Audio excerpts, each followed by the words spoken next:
Okay, guys, who'd like to get us started? Kieran, just in the middle here, please. Hi, Calum. Hi, Kieran. Can you just give your thoughts on that, how the final unfolded, and you had a few penalty claims. Which one stands out in your mind that you're disappointed didn't go in your favour? I thought it was an evenly matched game. I thought both teams had moments of control. Both teams had momentum at different times.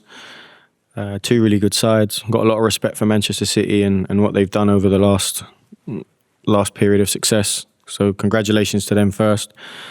Disappointing result, but a very evenly matched game. In terms of the penalty incidents, I thought they're tough calls, but for me, the Jarell Hato and Kusanov collision in the box is a penalty. Jarell gets in front, and it's a collision in the back. If that's anywhere else on the pitch, it's a foul. Very similar to last week at Liverpool with João Pedro and Frimpong. I said the same. I thought that was a penalty as well. So sometimes you get them, sometimes you don't. James Svindra, just in the front here, please. Calum, in terms of the goal itself, a brilliant finish, but is there more you could have done to prevent it? Not for me, no, not personally for me. I think we hold the line really well. Semenyo goes into an offside position. The ball is meant for him. Bernardo's trying to slide Semenyo in. Haaland reads it, gets onto the ball. We make him play an awkward right foot cross under pressure. Semenyo finishes from outside the line of the front post under pressure. So for me, it's a 1 in 100 goal. It's a really low XG goal. So for me, no, there's not much more we could defend in that moment better. Can I just ask you what it was like for you personally to lead the side out at Chelsea today, considering your own journey as a coach? The same as any other game. We prepared the same. I wasn't thinking about the occasion, or that there's enough to think about with Pep Guardiola's Manchester City. So that was my focus. I'm just disappointed that for me, the lads didn't get what they deserved today, and sometimes football can be cruel. Thanks, James. Simon? Hey, Calum, commiserations. Is there any consolation that Chelsea can take from the man of the performance, and perhaps a reminder that there are talented players in this squad despite, sort of how it's gone over the last few months?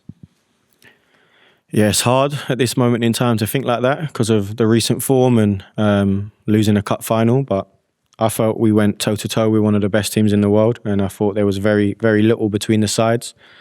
And in those sort of games against two really good sides, when you have momentum, I thought we had momentum at the end of the first half. I thought we had momentum at the start of the second half. If you get that moment of quality and you get yourself in front, it makes the game very different, and we didn't manage to do that. We know what this team's capable of. They need to produce that on a more consistent basis. And they've shown that this year, that when they're at their best, they're a very difficult side to play against. And I appreciate you don't want to talk too much about the next coach, but if they are watching, they're obviously going to like what they perhaps saw from some of the players on the pitch today. Yeah, it's a really talented group. Lots of quality in that group. The fight and heart has been questioned at times, but the last two performances, I don't think you can question that. I think they gave everything today to try and win that trophy for the club. Thank you. Okay. One more over here, please. Hi. What would it mean if Chelsea didn't get into Europe next season? What would be the implications for the club? You're asking an interim coach what the implications of the club are going to be. I'm not privy to that information. My job is to prepare the team for games and training, which I'll be doing on Tuesday for Spurs, which is a massive game for this club.